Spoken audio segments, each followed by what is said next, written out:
नमस्कार दोस्तों सेबी जिसे हम security and exchange board of India कहते हैं, जो स्टॉक मार्केट और म्यूचुअल फंड का रेगुलेटर होता है। मतलब उनके लिए वो नियम कानून और पॉलिसीज़ बनाता है।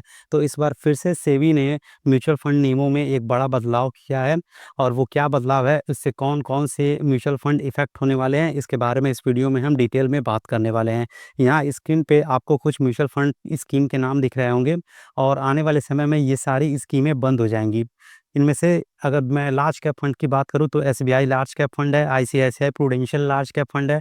इसके अलावा मिड कैप कैटेगरी में आपका HDFC mid cap fund, Kotak mid cap fund, ये सभी बंद हो जाएंगे। और अगर मैं स्मॉल कैप की कैटेगरी की बात करूँ तो सबसे famous Nippon India small cap fund है, ये भी आपका बंद होने वाला है। इसके अलावा फ्लैक्सी कैप फंड की कैटेगरी में देखें तो HDFC flexi cap fund, Kotak flexi cap fund, और सबसे फेमस फ्लैक्सी कैप फंड की कैटेगरी में पराग परिक फ्लैक्सी कैप फंड, ये तीनों फ्लैक्सी कैप फंड बंद होने वाले हैं।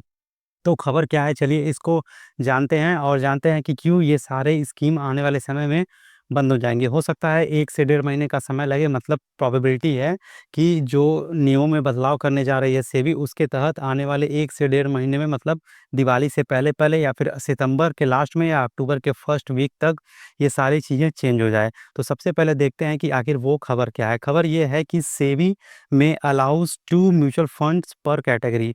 अब इसका क्या मतलब है? देखिए, अभी वर्तमान समय की बात करें तो सेबी ने यह नियम बना के रखा है कि जितनी भी एसेट मैनेजमेंट कंपनी है, उसको अलाउड है केवल एक म्यूचुअल फंड स्कीम लॉन्च करने का किसी एक कैटेगरी में। मान लो अगर मैं फ्लैक्सी कैप फंड की बात करूं तो आप देखेंगे एचडीएफसी का जो फ्लैक्सी कैप फंड स्कीम है वो केवल एक ही है। एचडीएफसी ने फ्लैक्सी कैप फंड की कैटेगरी में कोई दूसरा फंड नहीं लॉन्च किया है। इसके अलावा और भी मैं बात करूँ, मान लो मिड कैप की मैं बात करता हूँ, एग्जाम्पल के लिए कोटक का आप देख लीजिए, तो कोटक का केवल मिड कैप में एक ही स्कीम है। तो जितने भी आप एसेट मैनेजमेंट कंपनी देखेंगे, फंड हाउस देखेंगे, सभी ने एक कैटेगरी में केवल एक ही स्कीम लॉन्च किया है। तो सेबी अब इसे चेंज करने वाली है, ठीक है? इसके लिए सेबी ने ऑलरेडी कंसल्टेशन पेपर रिलीज़ कर दिया है, और प्रोबेबिलिटी है कि 2 से ढाई महीने, 3 महीने मैक्स टू मैक्स ये नियम लागू भी हो जाएँगे। तो इसके तहत ये जो अभी मैंने स्कीम बताया, ये सारे बंद होने वाले हैं। क्यों बंद होंगे? क्योंकि ये नियम में बताया जा रहा है। तो चलिए सबसे पहले वो नियम जान लेते हैं। देखिए, सेबी ने बोला है कि जो एग्ज़िस्टिंग म्यूचुअल फंड स्कीम होंगे और जिनकी उम्र 5 साल से ज़्यादा होगी, मतलब फंड का अगर ऐज, ठीक है, 5 साल से ज़्यादा है, और इसके साथ उनका जो एयूएम है वो 50,000 करोड़ से ज़्यादा है, तो ऐसे स्कीम को बंद कर दिया जाएगा। और इससे बहुत सारी स्कीम आपकी हर्ट होंगी। क्यों? क्योंकि ये जो मैंने आपके सामने नाम रखे हैं, ये देखिए, अगर ऐज इन सभी फंड का आप देखोगे तो इन सभी का जो फंड का ऐज है वो 5 ईयर से ज़्यादा है, प्लस 5 ईयर है। और अगर मैं इन सभी फंड का एयूएम बोलूँ तो वो कितना है? वो आपका 50,000 करोड़ से ज़्यादा है। तो डेफ़िनेटली ये सारे जो आपके सामने स्कीम दिख रहे हैं, ये सारे अफ़ेक्ट होंगे। अगर आपने इसमें इन्वेस्टमेंट कर रखा है, तो आपके इन्वेस्टमेंट स्कीम पे ये किस तरह प्रभाव डालेगा, और ख़ासकर जो नए निवेशक हैं, जो इनमें से किसी में भी निवेश करने के बारे में सोच रहे हैं, उनके ऊपर क्या इफ़ेक्ट होगा, इसके बारे में भी हम बात करेंगे। तो ये तो क्लियर हो गया कि जो फंड का एज 5 साल से ज़्यादा है और एसेट अंडर मैनेजमेंट 50,000 करोड़ से ज़्यादा है, तो वो डेफ़िनेटली बंद होंगे ही होंगे। तो ये 8 डेफ़िनेटली अब क्लोज़ होने वाले हैं, ठीक है? यहाँ पे मैंने आपको रीड करके बता दिया, ठीक है? ये इनकी एलिजिबिलिटी क्राइटेरिया है। एग्ज़ाम्पल के लिए यहाँ पे बताया भी गया था, देखिए पराग परिक फ्लेक्सी कैप फंड एक इन्होंने एग्ज़ाम्पल दिया था। बाकी मैंने यहाँ पे सारा लिख दिया है, आप चाहें तो इन सभी फंड का ऐज और एसेट अंडर मैनेजमेंट चेक कर सकते हैं। इसके अलावा इसमें आगे क्या लिखा था, इसके बारे में भी जानना बहुत ज़रूरी है। देखिए, जो ओरिजिनल स्कीम है वो बंद होगा ही होगा। देखिए, the original scheme will stop accepting new lump sum investment, यानी अगर आप लमसम करना चाहेंगे तो नहीं कर पाएँगे उसमें, वो वहीं पे बंद हो जाएगा। एसआईपी भी अब इसमें नहीं कर पाएँगे। लेकिन यहाँ पे एक कैच है, जो ऑलरेडी से एसआईपी या लमसम चल रहे हैं, वो कंटिन्यू रहेंगे, उसमें कोई दिक्कत वाली बात नहीं होगी।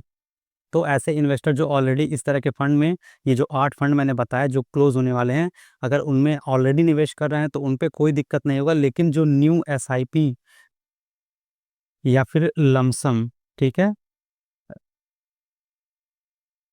लमसम, ठीक है, न्यू एसआईपी या लमसम अब उन सभी फंड में बिल्कुल भी नहीं होंगे। तो नए इन्वेस्टर के लिए ये एक बहुत नेगेटिव खबर है। इसके अलावा स्कीम जो नई वाली लॉन्च होगी must have similar investment objective, asset allocation strategy और एक्सपेंस रेशियो, ये सारी चीज़ें सेम होंगी। तो क्यों न्यू नई स्कीम लॉन्च किए जाएँगे, इसके बारे में मैं यहाँ पे एक बार बता देता हूँ। देखो, जैसा कि सेबी ने बोला है कि अब वह अलाउ करने वाली है एक एएमसी, ठीक है? एक कैटेगरी में 2 मैक्सिमम म्यूचुअल फंड स्कीम को लॉन्च कर सकती है। उनके नाम कैसे-कैसे रहने वाले हैं?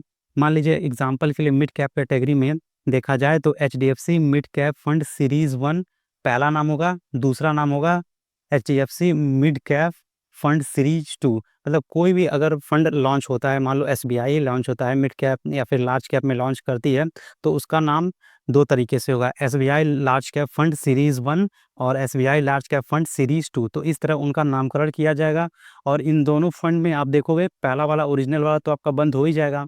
नए वाले में जो इन्वेस्टमेंट ऑब्जेक्टिव है, वो सेम रहेगा, उसमें कोई दिक्कत नहीं होगा। एसेट एलोकेशन भी सेम रहने की बात कही गई है। जो इन्वेस्टमेंट स्ट्रैटेजी या प्लानिंग है, ये भी सेम रहेगा। एक्सपेंस रेशियो पुराने वाले से ज़्यादा नहीं हो सकता, बराबर रहे या उससे कम हो सकता है। ठीक है? तो ये कुछ नए चेंजेस जो कि आने वाले समय में आपको देखने को मिलेंगे। अब जानते हैं कि इससे जो इन्वेस्टर है उन पे क्या असर पड़ेगा और सेबी ऐसा क्यों करने को सोच रही है? सबसे बड़ा सवाल यही है कि सेबी आखिर ऐसा कर क्यों रही है? तो सेबी का साफ-साफ कहना है कि जो ऐसे फंड जिनका एयूएम बहुत ज़्यादा होता है, उनको मैनेज करने में बहुत दिक्कत होता है, too large to manage effectively, तो ऐसा सेबी का कहना है।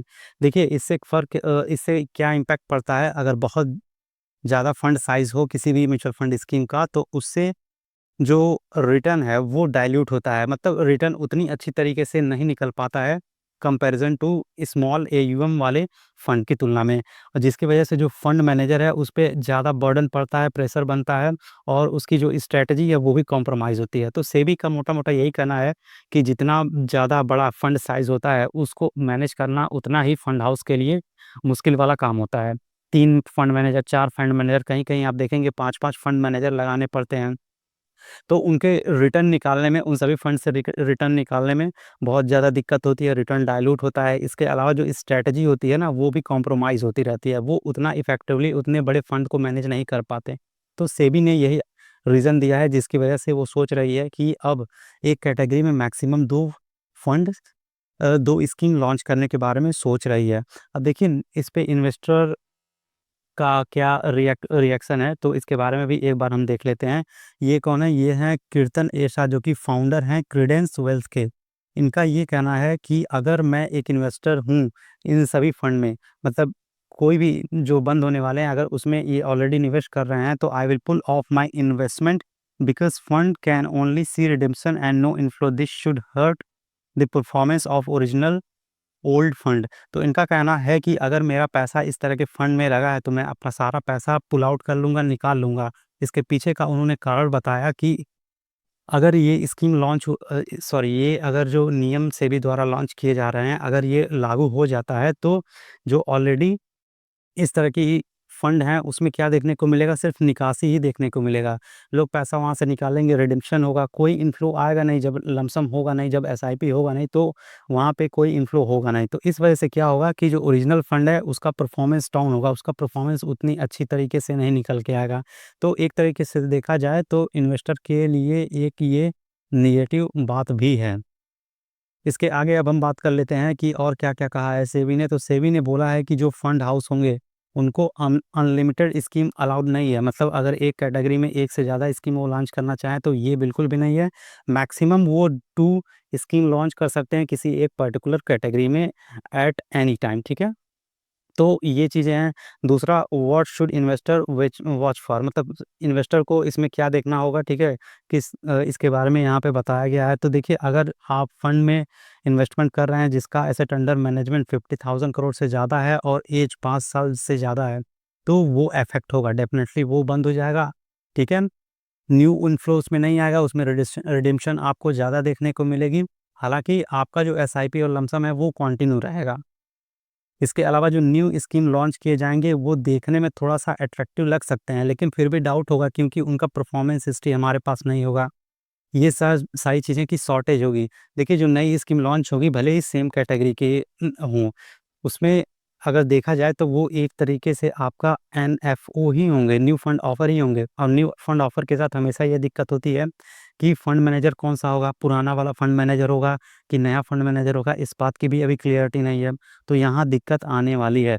हो सकता है जो न्यू फंड मैनेजर हो वो उतनी इफ़ेक्टिवली फंड को मैनेज ना कर सके, ठीक है? हमारे पास परफॉर्मेंस हिस्ट्री नहीं है तो किसके बेस पे हम इवैल्यूएशन करेंगे? तो ये सब दिक्कतें आने वाली हैं न्यू स्कीम में। इसके अलावा जो ओल्डर स्कीम होगा could see performance volatility if redemption spike. जो पुराना फंड है, ठीक है, उसमें आपको दिक्कत आएगी क्योंकि जब रिडेम्पशन स्पाइक होता है तो उसके रिटर्न पे बहुत ज़्यादा इम्पैक्ट पड़ता है। तो ये सारी चीज़ें आपको आने वाले समय में देखने को मिलेंगी। तो आई होप अभी आपको समझ में आ गया होगा कि सेबी आने वाले समय में क्या नियमों में बदलाव करने जा रही है। और ये खबर मैं बता दूं कि बिजनेस टुडे न्यूज़पेपर है, वहाँ से लिया गया है। और भी बहुत सारे न्यूज़पेपर ने इन सभी आर्टिकल को कवर किया है, आप चाहें तो वहाँ पे भी पढ़ सकते हैं।